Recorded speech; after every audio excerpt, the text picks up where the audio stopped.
محترم حضرات، بخاری شریف کی روایت ہے، حضرت ابو ہریرہ رضی اللہ تعالی عنہ فرماتے ہیں، ایک آدمی نبی صلی اللہ علیہ وسلم کی خدمت میں حاضر ہوا اور عرض کیا، اے اللہ کے رسول صلی اللہ علیہ وسلم، آپ مجھے نصیحت فرمائیے۔ تو آپ صلی اللہ علیہ وسلم نے فرمایا، لا تغضب، غصہ مت کرو۔ اس شخص نے پھر درخواست کی، اے اللہ کے نبی مجھے نصیحت فرمائی۔ تو آپ صلی اللہ علیہ وسلم نے پھر بھی وہی جواب دیا، لا تغضب، غصہ مت کرو۔ وہ شخص بار بار درخواست کرتا رہا اور آپ صلی اللہ علیہ وسلم ہر مرتبہ یہی فرماتے رہے۔ بزرگوں اور دوستو، ایک گراہک ایک دکان کے پاس آیا۔ دکان والے اور اس گراہک کے درمیان میں صرف 1 روپیے کے بارے میں جھگڑا ہو گیا۔ اب جھگڑا ہوتا ہوتا نوبت یہاں تک پہنچی کہ گراہک کے ہاتھ میں ایک لوہے کا راڈ تھا۔ وہ راڈ اٹھا کر دکان والے کے سر پر مار دی، جس کی وجہ سے اسی جگہ پر اسپاٹ میں دکان والے کی موت ہو گئی۔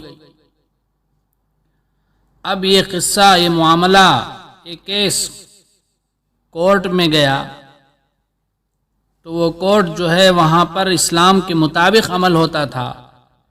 تو کورٹ میں یہ فیصلہ ہوا کہ جس نے قتل کیا ہے اس کو بھی اس کی سزا میں قتل کر دیا جائے۔ یہ واقعہ سعودی عرب میں بہت مشہور ہے۔ لوگ یہ سمجھتے ہیں کہ اس کا سبب 1 روپیہ ہے۔ بزرگوں اور دوستو، اس کا سبب 1 روپیہ نہیں ہے، بلکہ تمام لوگوں میں، اکثر لوگوں میں پائی جانے والی خطرناک بیماری ہے، جو لوگوں کو ان کی اصلی حالت سے، عقل سے دور کر دیتی ہے۔ وہ بیماری ہے غصے کی بیماری۔ غصے کی بیماری ایسی خطرناک بیماری ہے کہ اس کی وجہ سے میاں بیوی میں جھگڑا ہو جاتا ہے، بیویوں کو طلاق ہو جاتی ہے، اولاد ماں باپ سے دور ہو جاتی ہے، بھائی بھائی میں جھگڑا ہو جاتا ہے، اولاد اور ماں باپ کے درمیان میں جھگڑا ہو جاتا ہے، اچھے خاصے رشتے دشمنی میں بدل جاتے ہیں، دوستی ختم ہو کر نفرتیں بڑھ جاتی ہیں۔ معمولی سے غصے کی وجہ سے کبھی کبھار پورا خاندان تباہ و برباد ہو جاتا ہے، اور معمولی سے غصے کی وجہ سے قتل تک نوبت آ جاتی ہے۔ معمولی سے غصے کی وجہ سے کسی کی اچھی خاصی نوکری ہاتھ سے چلی جاتی ہے۔ الغرض غصہ بہت ہی خطرناک بیماری ہے۔ اب اس غصے کو دور کرنے کا کیا طریقہ ہے؟ اس غصے کو قابو کرنے کا کیا علاج ہے؟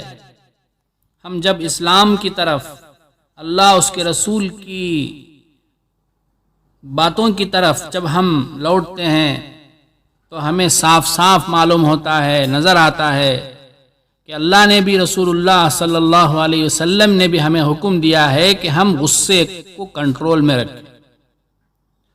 سب سے پہلے بات یہ ہے کہ غصے کے وقت میں ہم سوچیں کہ ایسے موقع پر میرے اللہ کا کیا حکم ہے، میرے رسول کا کیا حکم ہے۔ ابھی میں نے حدیث آپ کے سامنے سنائی کہ آپ صلی اللہ علیہ وسلم نے ہر بار نصیحت کی درخواست کے جواب میں کیا کہا؟ لا تغضب، غصہ مت کرو۔ دوسرا علاج یہ ہے کہ ہم یہ سوچیں کہ اس غصے کے نتیجے میں ہمارا کیا نقصان ہوگا، دنیا کا کیا نقصان ہوگا، دین کا کیا نقصان ہوگا۔ یہ سوچیں، تو یہ سوچیں گے تو بھی غصہ جو ہے ٹھنڈا پڑ جائے گا۔ اور اسی طرح سے غصے کا ایک علاج یہ بھی ہے کہ ہم ان ثواب کو، ان اجروں کو پیش نظر رکھیں جن کا وعدہ حدیث میں ہم سے کیا گیا ہے۔ چنانچہ اللہ کے نبی صلی اللہ علیہ وسلم نے فرمایا، سب سے بڑا بہادر وہ شخص ہے جو غصے کے وقت میں اپنے آپ کو کنٹرول کر لے، جو کشتی میں اپنے آپ کو، جو کشتی میں ایسا جو بہادر آدمی جو کشتی میں دوسروں کو پچھاڑ دے، وہ بہادر نہیں ہے۔ بہادر تو وہ ہے جو اپنے آپ کو غصے کے وقت میں کنٹرول کرے۔ ایک حدیث میں ہے، اللہ کے نبی صلی اللہ علیہ وسلم سے ایک شخص نے سوال کیا، اے اللہ کے نبی، وہ کون سا عمل ہے جو مجھے اللہ کے غصے سے محفوظ رکھے؟ تو آپ صلی اللہ علیہ وسلم نے فرمایا، تم غصہ مت کرو۔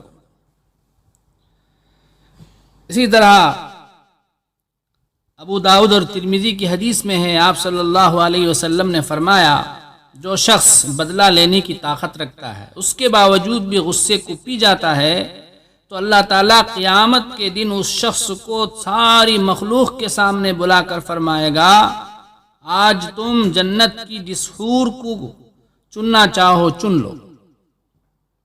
اور غصے کا ایک علاج یہ بھی ہے کہ ہم غصہ آنے کے وقت اعوذ باللہ من الشیطان الرجیم پڑھیں تو ہمارا غصہ ٹھنڈا ہو جائے گا۔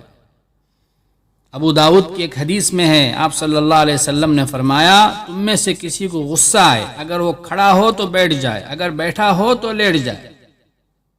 تو اس سے معلوم ہوا کہ جس حالت پر ہم ہوں اس حالت سے ہم بدل جائیں۔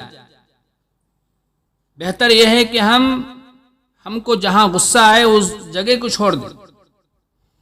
اور غصے کا ایک علاج یہ بھی ہے کہ ہم غصے کے وقت میں خاموش ہو جائیں۔ چنانچہ آپ صلی اللہ علیہ وسلم نے فرمایا، کسی کو غصہ آئے تو وہ خاموش ہو جائے۔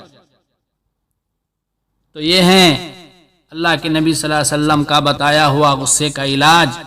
ہم میں سے ہر ایک کو چاہیے کہ غصے کے وقت میں ہم اپنے پیارے رسول صلی اللہ علیہ وسلم کے علاج کے مطابق عمل کریں اور اپنے غصے کو کنٹرول کریں، دنیا اور آخرت کے نقصان سے اپنے آپ کو بچائیں۔ اللہ تعالی ہمیں عمل کی توفیق عطا فرمائے۔